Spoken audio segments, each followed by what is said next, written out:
direct application type question. Okay, so in that we have used regarding the how the our inequalities are present in between the arithmetic mean, geometric mean and harmonic mean. Okay, so those among those three inequalities, that is nothing but the first one was am is greater than or equals to gm, gm is greater than or equals to hm, and hm am is greater than or equals to hm. Among these three inequalities, which inequality we can use into the given question? On to that basis we have studied the first type, that is nothing but the direct application. Okay, so in that case I just told you that how can we just identify this question is of this type, that is nothing but the direct application type. In that question you will not have any kind of the restrictions. Okay, means these values should be like this and results regarding with this concept should be like this. So such restrictions are not present over there. So because of that it is nothing but the direct application type question. So in that question you have to directly use the our direct application. But in that case also I just told you that two states, which states you should follow. First of all, you should have to identify the numbers onto which you have to apply this arithmetic mean, geometric mean or harmonic mean. Okay, whatever the means you have to apply, those numbers should be identified firstly. Okay, then after identifying those numbers you have to identify which inequality we are going to apply over there. ये तीनों में से कौन सी inequality वहां पर suit कर रही है वो हमें एक्सप्रेशन से फाइंड आउट कर लेना। अभी ये दोनों के दोनों फाइंड आउट करने के बाद में whatever the prove that section or show that whatever the find out section is given over there into the question, you will get the answer regarding it. Okay, so simply these two steps you have to just follow, that is nothing but the firstly identify the numbers on which you have to apply the means, and second one is nothing but the identify the inequality which is suitable for that question. Okay, so I think we have solved 2-3 questions in the previous lecture only, and I just told you at the end of the previous lecture that in this lecture also we are going to take one more question from that, that is nothing but the from the direct application type, and then we'll just move towards the type 2. Okay, so what is that question? Just first of all write down the question.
Okay, फिर इसकी minimum value हमें यहाँ पर find out करनी है।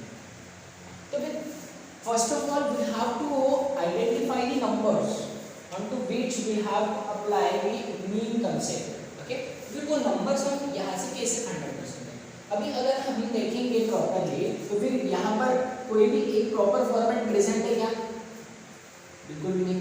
लेकिन यहाँ पर हमें क्या दिख रहा है कि जो भी दो वेरिएबल्स हमारे न्यूमरेटर में प्रेजेंट है, third is present into the denominator. तो फिर हम क्या कर सकते हैं कि इनका अगर एक प्रॉपर और स्पेसिफिक फॉर्मेट अगर हमें फॉर्म करना है तो फिर हम क्या कर सकते हैं कि ये ए की अरेंजमेंट न्यूमरेटर में भी कैसे हो सकती है, जैसे बी की अरेंजमेंट यहाँ पर और सी की अरेंजमेंट यहाँ पर, तब तीनों साइड में क्या हो जाएगा ए प्लस बी प्लस सी। ओके, मतलब ये कॉमन टर्म है ना तीनों में, तो फिर सबको हमें वो कॉमन टर्म के फॉर्मेट में कन्वर्ट करना है। तो फिर उसके लिए हम लोग क्या कर सकते हैं? देखो अगर यहाँ पर ये a हमें ऊपर चाहिए तो फिर हमें क्या करना पड़ेगा, +1। अगर हम इसमें +1 कर देते हैं सो क्रॉस मल्टीप्लिकेशन से क्या हो जाएगा, a की वैल्यू ये न्यूमरेटर में भी आ जाएगी। वैसे ही यहाँ पर भी +1 किया तो फिर b ये न्यूमरेटर में भी आ सकता है, ठीक है। तो फिर ये +1 की अरेंजमेंट होता है। तो फिर ये क्या हो जाएगा, देखो b + c अपॉन a, इसमें अगर हमने +1 किया उसके बाद में c + a अपॉन b, इसमें भी हमने +1 किया। वैसे ही a + b अपॉन c, इसमें भी हमने +1। अब देखो हमने एक्स्ट्रा कितने वन ऐड किए, 1 2 3। अगर हम 3 वंस ऐड कर रहे हैं तो फिर 3 हमें सब्ट्रैक्ट भी करना पड़ेगा, है ना, राइट। अगर हम ये 1 1 1 ऐसे 3 1 यहाँ पर ऐड कर रहे हैं तो फिर वो हमें सब्ट्रैक्ट भी करने पड़ेंगे ना, बैलेंस इक्वेशन रखने के लिए। अभी देखो ये 1 1 1 अप्लाई करने के बाद में हमें क्या मिला है, क्रॉस मल्टीप्लिकेशन करने के बाद a × 1 a, so you will gate b + c + a divided by a। यहाँ से c + a + b divided by b, वैसे ही a + b + c divided bye c और माइनस। ठीक है, अभी देखो तीनों में भी a + b + c, a + b + c, a + b + c, तीनों में भी कॉमन टर्म है, so take out that common term और रिमेनिंग क्या रहेगा, 1/a + 1/b + 1/c एंड -3। ठीक है, ये टर्म्स मिल गया। अभी हमें क्या पता है, ये क्या है हमारा AP, मतलब यहाँ पर अरिथमेटिक मीन लगेगा, और ये क्या है हमारा हार्मोनिक प्रोग्रेशन, तो फिर यहाँ पे HM लगेगा। तो फिर सिंपल हम कर क्या सकते हैं, सिंपल निकालो हमारी। ये तो पता चल गया कि नंबर्स कौन से ABC नंबर्स है और रिलेशन किस किस के बीच में चाहिए, अरिथमेटिक मीन और हार्मोनिक मीन के बीच में। तो फिर रिलेशन क्या आता है, arithmetic mean is greater than और इक्वल्स टू हार्मोनिक मीन। तो फिर सिंपल रेगुलर 3 नंबर से, इसलिए अरिथमेटिक मीन क्या हो जाएगा, a + b + c divided by 3 और हार्मोनिक मीन क्या हो जाएगा, 3 divided by 1/a + 1/b + 1/c, correct. तो फिर देखो ये 3 इधर मल्टीप्लाई, ये इधर multiply, so you will gate a + b + c into 1/a + 1/b + 1/c, और ये 3 × 3 क्या हो जाएगा, 9। लेकिन 9 तो ऑप्शन में है ही नहीं। अभी मुझे बताओ यहाँ पर हमें एग्जैक्टली वैल्यू किसकी निकालनी थी, सिर्फ इतने की या फिर -3 तक, -3 तक वैल्यू निकालनी है ना। इसका मतलब हमें क्या करना पड़ेगा, दोनों साइड पे -3 करना पड़ेगा। सो you will gate a + b + c 1/a + 1/b + 1/c -3 and it will become the 9 - 3 means 6।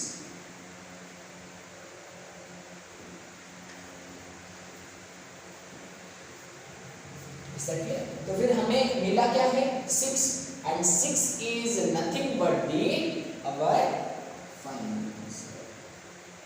और यही 6 क्या होगा हमारा मिनिमम वैल्यू ऑफ दिस, वो वैल्यू 6 से बड़ी होनी चाहिए ना, तो फिर 6 से बड़ी कुछ भी हो सकती है।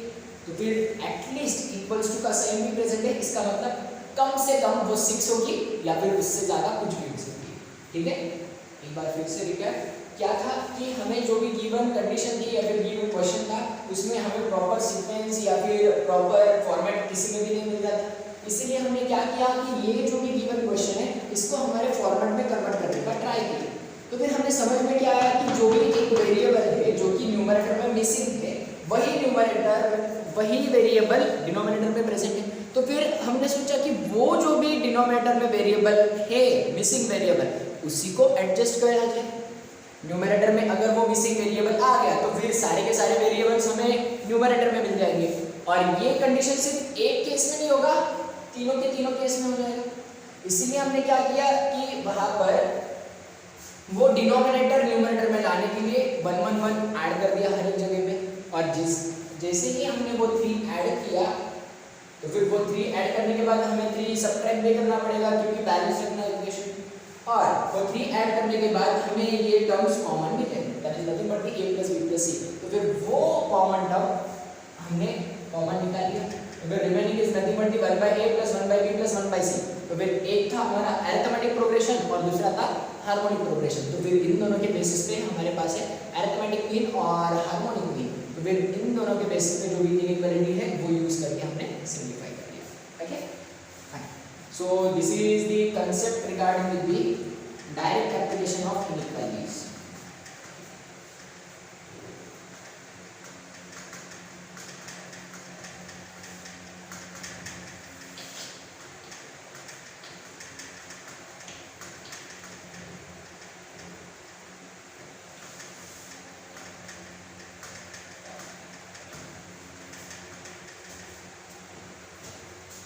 Then next type 2, following some restrictions.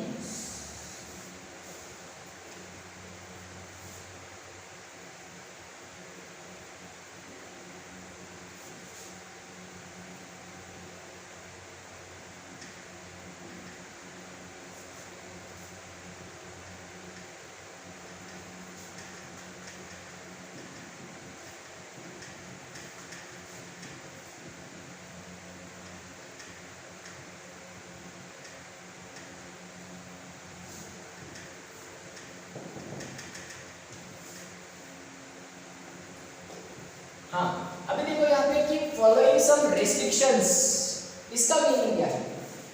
मतलब क्या होगा कि आपको जो भी क्वेश्चन भी बने ना वो डायरेक्ट क्वेश्चन नहीं होगा, उसमें कुछ ना कुछ तो भी आपको एक आध कंडीशन गिवन रहेगी जो कि रेस्ट्रिक्शन हम कंसीडर कर रहे हैं। एक कंडीशन गिवन है मतलब हमें वो रेस्ट्रिक्ट कर रहे हैं ना, वो कंडीशन के अराउंड ही हमें कुछ ना कुछ तो भी करना पड़ेगा। अभी तक ऐसा कुछ भी नहीं था, हमें जितने भी वेरिएबल्स गिवन थे सब कुछ एकदम फ्री था, हम कुछ भी ले सकते थे।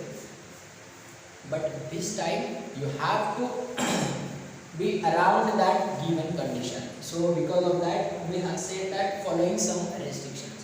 पहले टाइप में एकदम सिंपल था जिसमें कुछ भी restrictions वगैरह नहीं थे, इसलिए हम उसे डायरेक्ट एप्लीकेशन कह रहे थे। अभी सेकंड टाइप पे आपको क्वेश्चन में कुछ ना कुछ तो भी कंडीशन मिलेगी और उसी के बेसिस पे आपको उसी के अराउंड वो क्वेश्चन का सॉल्यूशन निकालना।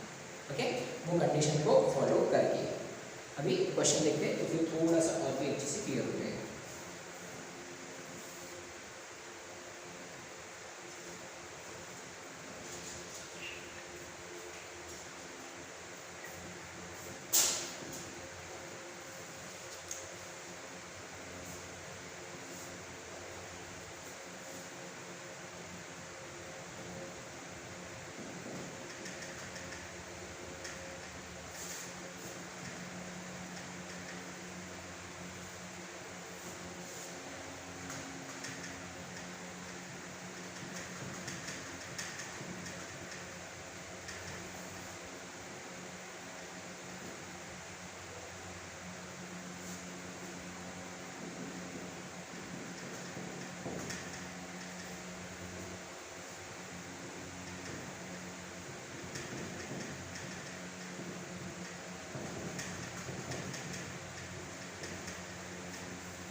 ठीक है, अभी देखो हमें जो भी गिवन है वो गिवन क्या है?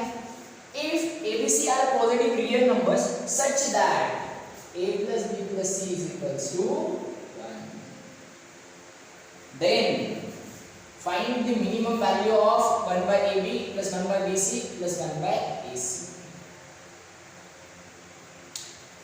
ठीक है, अभी देखो यहाँ पे अगर हम देखेंगे प्रॉपर्ली तो फिर ये गिवन क्वेश्चन में सबसे पहले आइडेंटिफाई कैसे करेंगे? ये सेकंड टाइप का क्वेश्चन है क्योंकि आपको डायरेक्टली एक कंडीशन गिवन है और वही कंडीशन फॉलो करके आपको ये क्वेश्चन का आंसर फाइंड आउट करना है। तो फिर इसका मतलब क्या हुआ? This condition is nothing but the restriction. ये एक रेस्ट्रिक्शन आ गया तो फिर इसका मतलब ये टाइप 2 का क्वेश्चन होता है, ठीक है। अगर रेस्ट्रिक्शन नहीं होता था, डायरेक्टली आपको यही गिवन रहता था, then at that time you have to solve it by the type 1 method, ठीक है। मतलब सॉल्व करने में कुछ डिफरेंस है नहीं, सॉल्विंग प्रोसीजर ऑलमोस्ट सेम है, लेकिन ये टाइम पे आपको वो कंडीशन का रेस्ट्रिक्शन का यूज करना ही पड़ेगा, ठीक है। अभी देखो यहाँ पर अगर हमें ये जो भी गिवन है इसे ऐसे फॉर्मेट में कन्वर्ट करना है तो फिर हमें क्या करना पड़ेगा, जो भी हमारे पास है वो क्या है 1/AB + 1/BC + 1/AC। अगर ऐसे फॉर्मेट में हमें गिवन कंडीशन को या फिर जो भी गिवन है उसे कन्वर्ट करना है तो फिर हमें क्या करना पड़ेगा, हम एग्जैक्टली उसे कैसे कन्वर्ट कर पाएंगे।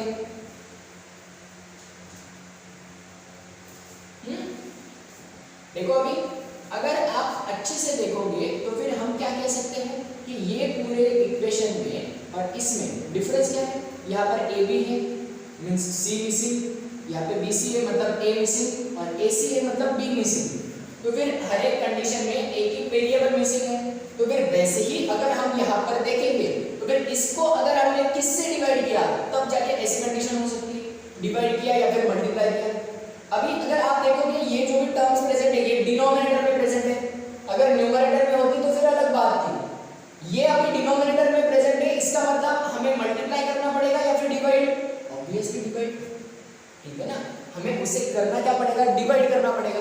अभी डिवाइड किससे करेंगे, देखो पहले केस में जो भी AB है उसमें C मिसिंग है, BC में A मिसिंग है और AC में B मिसिंग है। इसका मतलब अगर हम देखेंगे ओवरऑल सारे के सारे वेरिएबल्स कौन से हैं ABC, तो इसका मतलब अगर हम ABC से उसे डिवाइड करेंगे तब जाके एक एक वेरिएबल कैंसिल आउट हो जाएगा, जब हम सेपरेटली डिवाइड करेंगे A + B + C को तब, ठीक है। अभी देखो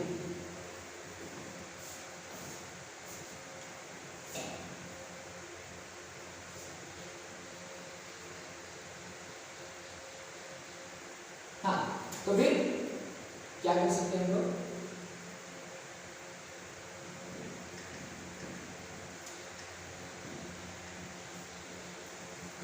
इन सबको हमने क्या कर दिया A + B + C whole divided by ABC। तो फिर इसकी वजह से देखो अभी अगर हम सेपरेटली डिवाइड करेंगे तो फिर A divided by ABC, A cancel 1/BC, देखो सेकंड टर्म में B divided by ABC, BB cancel 1/AC, third term में C divided by ABC, CC cancel 1/AB, देखो फर्स्ट टर्म में, ठीक है। मतलब ये वाली जो भी कंडीशन हमारे पास प्रेजेंट है इससे क्या हो रहा है कि हम डायरेक्टली देख पा रहे हैं कि हम इसे अपने गिवन फॉर्मेट में कन्वर्ट कर सकते हैं, ठीक है। ये बाकी कुछ भी नहीं, तो फिर हमारा गिवन फॉर्मेट ही यहाँ पर प्रेजेंट है। तो फिर यहाँ पर देखो ये जो भी प्रेजेंट है ये क्या है हमारा अरिथमेटिक प्रोग्रेशन, और ये जो भी है ये क्या है ज्योमेट्रिक प्रोग्रेशन। तो फिर इन दोनों में रिलेशन क्या है, arithmetic progression is greater than और equals to geometric progression. Arithmetic progression क्या होता है A + B + C divided by 3 और geometric progression A + B + C ABC whole raise to 1/3, correct. अभी देखो यहाँ पर हमें क्या पता है A + B + C की वैल्यू पता है 1, just put that value over here, so 1/3 which is greater than or equals to ABC raised to 1/3। अभी अगर हम देखेंगे क्या करेंगे रेज़ टू 1/3 है, अगर वो निकाल लेना है हमें, रेज़ टू 1/3 निकाल लेना मतलब हमें करना क्या पड़ेगा, दोनों साइड का क्यूब कर लेंगे। अगर हमने दोनों साइड का क्यूब कर लिया तो फिर हमें क्या मिलेगा, देखो 1/3 का cube and greater than equals to ABC, तो फिर ये कितना मिल जाएगा 1/27, 1/27 it is greater than or equals to 1/ABC, sorry ABC। अभी अगर हमें ABC की वैल्यू क्या मिल रही है 1/27, ठीक है। तो फिर अभी हमें करना क्या है, मिनिमम वैल्यू वहां पर फाइंड आउट करनी है ना। तो फिर इसका मतलब क्या होगा कि इसके जो भी वैल्यूज है ABC के ये 1/27 से कम रहेंगे, am I right? 1/27 it is the maximum value regarding with the ABC की ये 1/27 मैक्सिमम वैल्यू है, इससे कम या फिर इससे इक्वल वैल्यूज रह सकते हैं ABC के। अभी हमारे पास इक्वेशन क्या था, a + b + c divided by ABC, इसमें कि a + b + c की वैल्यू पता है हमें 1। अभी ABC के प्लेस पे क्या पुट करेंगे, हमें इसकी पूरे इक्वेशन की कौन सी वैल्यू चाहिए, मिनिमम वैल्यू। मिनिमम वैल्यू कब पॉसिबल है, जब डिनोमिनेटर मैक्सिमम होगा, राइट। डिनोमिनेटर जितना बड़ा उतनी वैल्यू छोटी, तो फिर डिनोमिनेटर मैक्सिमम कितना हो सकता है 1/27, तो फिर 1/27, so you will get the answer as 20।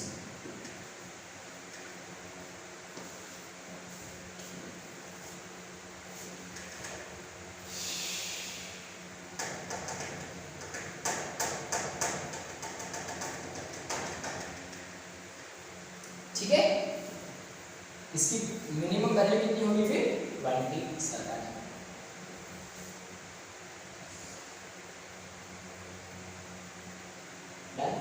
कुछ भी नहीं, जो भी गिवन था ना उसी को हमने जो फाइंड आउट करना था उसके फॉर्मेट में कन्वर्ट किया है। हमें a + b + c गिवन था, इसका मतलब 3 वेरिएबल्स हो गए। अभी हमें फाइंड आउट क्या करना था, 1/ab 1/bc और 1/ac, इन तीनों की एडिशन हमें यहाँ पर फाइंड आउट करनी थी। अगर तीनों की एडिशन फाइंड आउट करनी है तो फिर इसका मतलब क्या कि ये तीनों के तीनों कुछ तो भी एक प्रॉपर फॉर्मेट में हम लिख सकते हैं। अभी प्रॉपर फॉर्मेट में लिखना इन द सेंस क्या, हमारे पास क्या क्या है, अरिथमेटिक मीन है, ज्योमेट्रिक मीन है और हार्मोनिक मीन। तो फिर इन तीनों के फॉर्मेट में लिखना है सिर्फ। अरिथमेटिक मीन में कैसे वैल्यूज आते हैं, a + b + c के फॉर्मेट में। ज्योमेट्रिक में कैसे वैल्यू आते हैं, abc के फॉर्मेट में, मतलब मल्टीप्लिकेशन में। और अगर हार्मोनिक में देखेंगे तो फिर कैसे आएंगे, 1/a 1/b 1/c ऐसे फॉर्मेट में। तो फिर ऐसे फॉर्मेट में अगर हमें वैल्यूज लेने हैं तो फिर उसके लिए हमें ऐसा कुछ भी करना पड़ेगा। Exactly, okay. तो फिर इसीलिए हमने क्या किया कि इससे ये जो भी हमारा फाइंड आउट सेक्शन था तो फिर उसे हमारे a + b + c divided by abc के फॉर्मेट में हम लिख सकते हैं, इसलिए उसे वैसे फॉर्मेट में हमने डायरेक्टली लिख दिया। और अभी बाद में हमने देखा कि a + b + c ये क्या है, अरिथमेटिक प्रोग्रेशन है, अरिथमेटिक में है।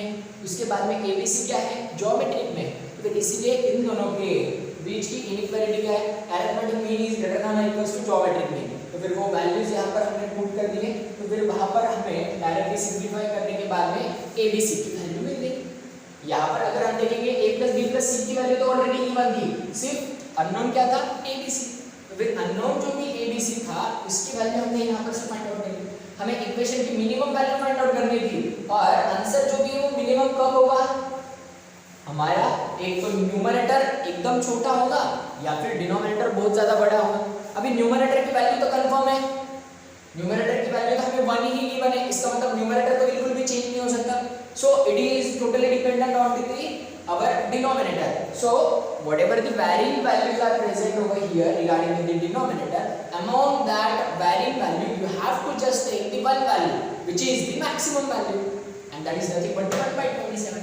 So we took the value regarding the a into b into c as the 1/27, and after just putting this value into the given condition you will get the answer regarding the a + b + c divided by abc, and this is nothing but the our 1/ab plus 1/bc plus 1/ac. Is that clear? Okay, so this is the concept regarding the our second type and the question number first of that second type.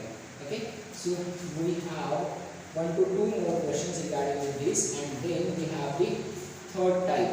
Okay, so simply I think we should solve those questions into the next lecture, but just kindly note this point, you should go through it properly. ये सारे के सारे conditions ना देखो, जो भी questions है sequence and series के वो सिंपल क्वेश्चंस है, सिर्फ जो भी कंसेप्चुअल आइडिया है या फिर जो भी हमारा अप्रोच है वो बहुत अच्छा होना चाहिए। जैसे ही हमारा अप्रोच अच्छा हो जाएगा, हम जितने अच्छे से क्वेश्चंस को रीड कर पाएंगे, जितने अच्छे वे में हम क्वेश्चंस को टारगेट करेंगे, तभी हमें ये क्वेश्चंस का आंसर्स मिलने वाले हैं, अदरवाइज नहीं मिलेंगे। ठीक है, तो इसीलिए मैक्सिमम जितने ज़्यादा हो सकते उतने ज़्यादा क्वेश्चन सॉल्व करो। मैं तो कहता हूँ मतलब ठीक है, तो बाकी की बुक्स अगर प्रेफर नहीं करे तो फिर भी चलेगा, लेकिन MTG एटलीस्ट आपके पास एमटीजी तो है ना, तो फिर एमटीजी में के जितने भी क्वेश्चंस हैं वो सारे के सारे कर दो, ठीक है।